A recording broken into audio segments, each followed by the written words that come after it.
pense que vous avez pas vu, mais il y a une vidéo qui circule sur les réseaux sociaux sur le nouveau tatouage de 6ix9ine. 6ix9ine, il essaye d'être discret pour pas trop qu'on parle de lui, mais j'arriverai toujours à trouver des news sur 6ix9ine, ne vous inquiétez pas les gars.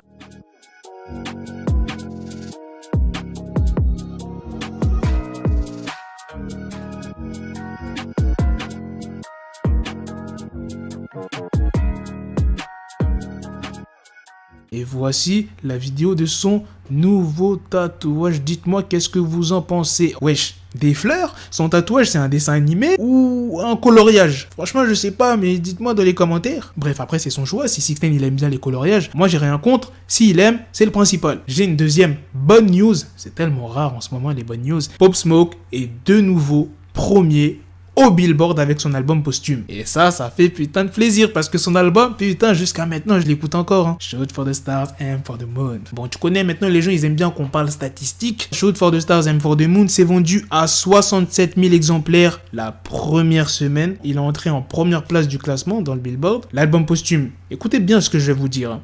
Il est resté dans le top 4 depuis 13 semaines.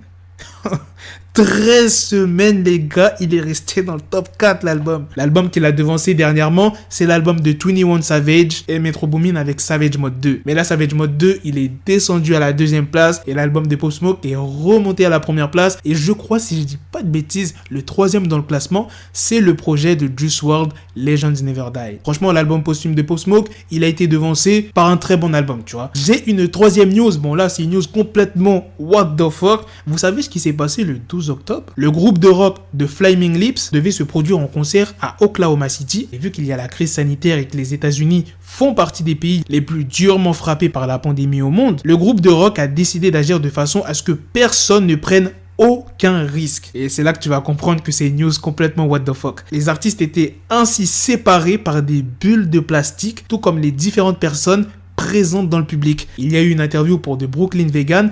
L'Américain a déclaré aux médias new-yorkais « Je pense qu'il s'agit du dilemme auquel on est tous confrontés. Est-ce qu'on attend que la situation retourne à la normale ou est-ce qu'on commence à planifier à quoi le futur va-t-il ressembler?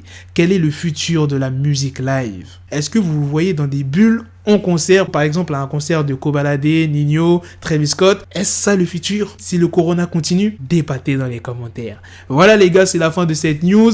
Dites-moi dans les commentaires ce que vous en pensez aussi des autres news, c'est important. La news sur Pop Smoke et sur 6ix9ine. Sur ce, on se donne rendez-vous très prochainement pour d'autres vidéos news. Prenez soin de vous la famille. Peace. Got the bezel, had to switch my schedule on my dick, she Lego, never Lego. Him, I stuck up on me, so I call it Velcro. Killer, need my dinero, pendejo. Him, my metro, if it's about to pencil, like it's Go Diego, make it right on schedule. Got the pistol on me with the dick extendo, bitches in the back just like a fucking echo. Hey, that bitch told me you got pencil dick. She grip on my dick like a selfie stick. I got a big gun, I need help with it. To wet your babe up, Michael fell with it.